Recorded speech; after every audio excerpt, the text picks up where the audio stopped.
The four boys had dragged their sleeping bags and pillows up to the top floor of the old house.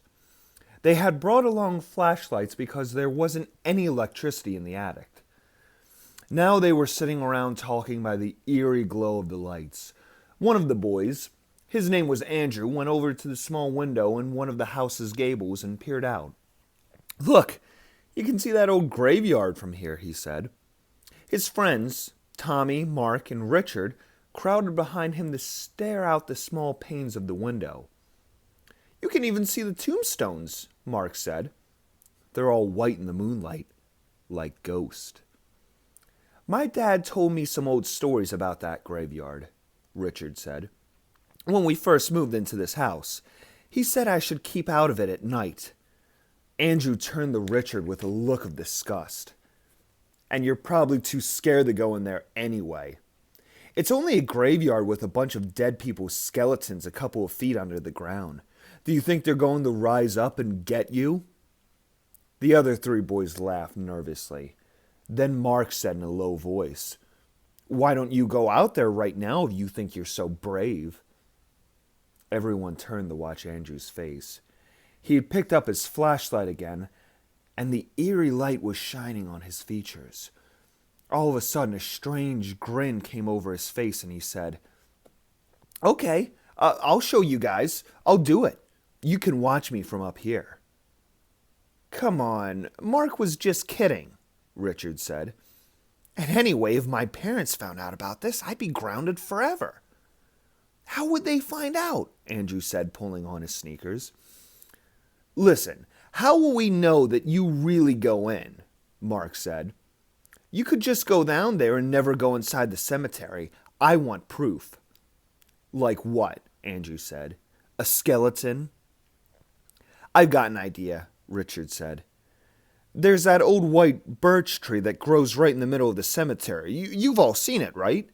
It's the only birch tree growing in the entire town. So if Andrew breaks off a branch and brings it back here, we'll know from the white bark that he was inside the cemetery." "It's a deal," Mark said. "A deal," Andrew echoed. Richard went down the stairs with Andrew to help him slip out the back door of the house. "Hey, you really don't have to do this," Richard said.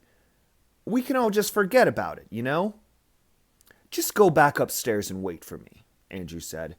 "I'm not afraid of a graveyard at night." Then he slipped away into the shadows of the big trees that grew around Richard's house. It was colder out than Andrew had expected. He felt the wind cut through his thin jacket as he circled around Richard's house and took the sidewalk that led to the old church. He was only a few yards away from it when the bell high in the old tower began to ring. The sound of the bell echoed through the night over and over. It kept up until it had struck 12. Andrew's ears were still ringing after the bell had stopped, and his whole body seemed to be shaking. The bell's vibration had set his nerves on edge, especially when he realized it was after midnight. Andrew crept around the side of the stone walls of the church, heading for the low iron fence that surrounded the cemetery. Just as he drew near the gate, he heard a strange rustling sound, like animals moving in the night, or branches clawing against a wall. For a second he stopped, his heart in his throat. Then he looked up and saw Richard's house in the distance. The glow of 3 flashlights shone in the high attic window. Andrew knew he had to go on, or he would never live it down. The gate in the iron fence was locked, just as Andrew thought it would be. He had seen a church custodian lock it up at nightfall before. He felt the sharp tips at the top of the fence's iron bars and paused to think. Then he backed up, took a running jump, and vaulted over the fence. His feet hit the soft grass of the graveyard on the other side and seemed to sink in. Andrew stood perfectly still for a minute, listening and looking around him. Suddenly, everything seemed different. Outside, the graveyard had looked harmless and, well, dead.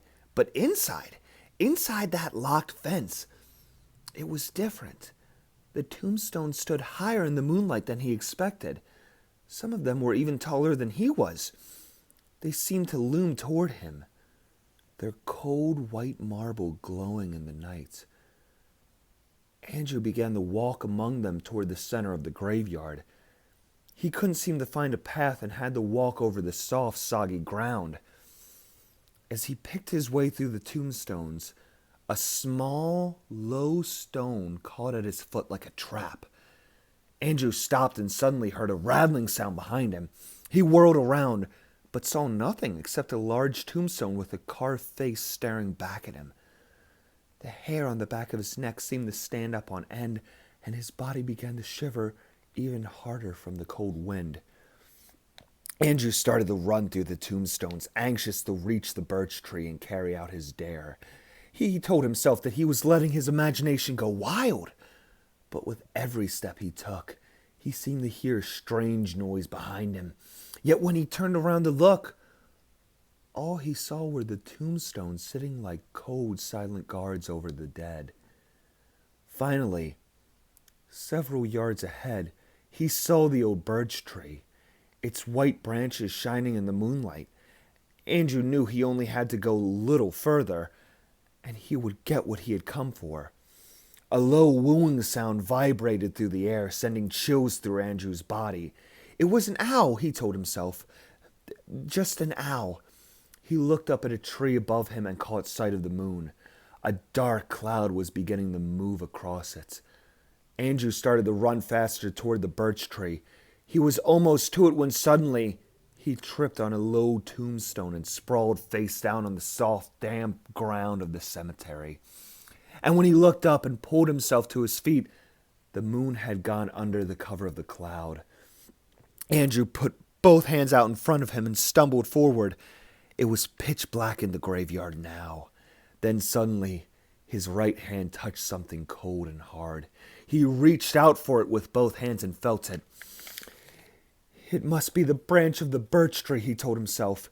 He grabbed hold of a thick part of it and with a quick jerk pulled. With a loud crack, it broke off in his hands. Suddenly sick with fear, Andrew pushed it under one arm and started to run. He wasn't sure which way to go. All he cared about now was getting out of the cemetery. The strange wooing sound was getting louder and louder now, and rustling and rattling sounds were all around him.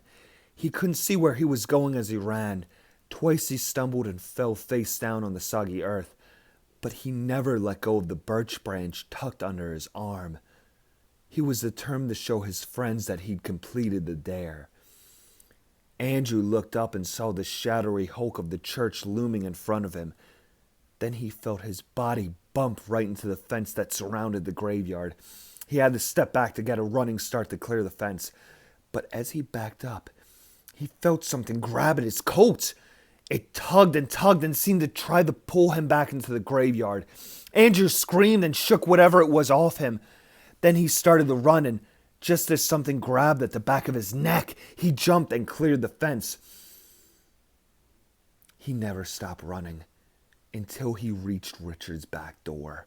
He pushed open the door and stumbled into the house, still clutching the birch branch. He ran up the 3 flights of stairs to the attic where his friends were waiting. They stood there, their flashlights casting pools of light in the dark room. "I got it," he panted. "I got it." Then he pulled the branch from under his arm and held it above his head. The room was filled by a horrible silence.